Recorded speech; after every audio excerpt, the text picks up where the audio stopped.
ఇలా ఏం కూలగొట్టుడు అది పుస్తకాలు కూడా తీసుకుని పోరాలు చదువుకునేటి అంతే గిరితమా నేను ఒక్కటే మాట మనం చేస్తా ఉన్నా గ్యారంటీగా బీఆర్ఎస్ గవర్నమెంట్ వచ్చేది ఖాయం మొట్టమొదటి రోజుల్నే ఈ ఐటీ అంటోని ఎత్తి అవతల వరేస్తామని చెప్పి నేను మనం చేస్తా ఉన్నా తీసేయన్నా దాన్ని ఐటీ తీసేయనన్నా పక్క మాటనా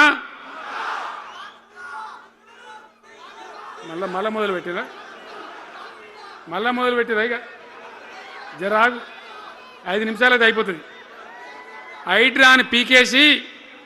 మొదటి సంతకంతోనే తీసి చెరువులో వాడేస్తాం దాన్ని ఇప్పుడు మనం చేయలేం 46,000 చెరువులు మంచిగా చేసినాం ఏమన్నా గుడిసె కూడా కొలగొచ్చామా ఇల్లు కూడా వచ్చామా ఇదేమి ఇచ్చేంతరం నాకు అర్థం కాదు మూసి అని దాని ఎంబడి వాడారు దానికి ఆడ గరీబులు ఉంటారు పాపం మూసి ఎంబడిన గరీబులను వాళ్ళని ఏమి ఏడిపించుడు పొద్దున్న లేతే వాళ్ళు నిద్రపోకుండా వాళ్ళ కంటి మీద కొనుక్కు లేకుండా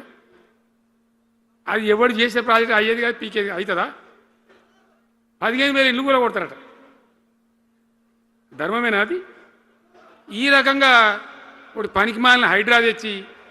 మూసి అది చెయ్యాలి మూసి మంచిగా చేయాల్సిందే బద్దనేవాడు అన్నాడు అన్ని వేల ఇల్లు కూడా కొట్టడం ఎందుకు నాకు అర్థం కాదు అలా ఏం లేదు భూములు కబ్జా పెట్టే రియల్ ఎస్టేట్ దందా తప్ప దాంట్లో ఏం లేదు మూసి ప్రజల కోసం కాదు నగర ప్రజల కోసం కాదు